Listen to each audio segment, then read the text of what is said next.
this piece of theosophical history comes from the early days of the First World War, and I've taken a piece here from the Vahan magazine of November 1914. Now, the Vahan was the monthly magazine of the Adyar-based Theosophical Society in England and Wales at that time.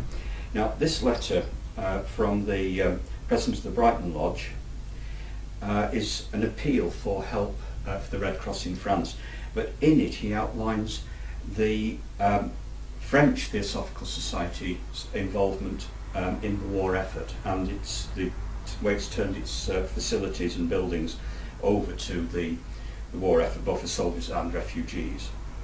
To the editor of the Vahan: Dear Madam, will you allow me to make an appeal through your columns for the French Red Cross?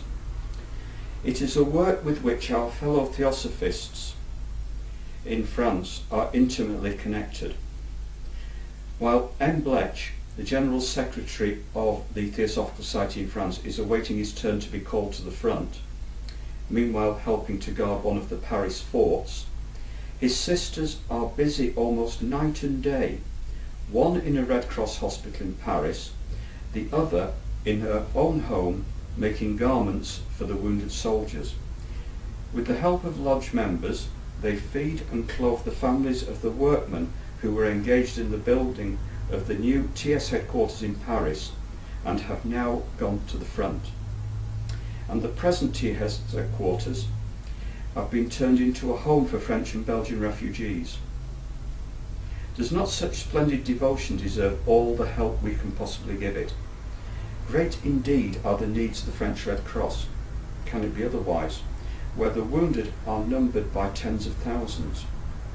For some time past I have been collecting money, articles of underwear, bandages, medicated wool, etc. to be sent to Mademoiselle Blech's hospital, but the need is for more, still more. Will not my fellow Theosophists help me with this work? Everything sent me at my private address, Alsace House, Preston Park, Brighton, will be personally and most gratefully acknowledged. Yours faithfully, Jean Dallaire, President of Brighton Lodge.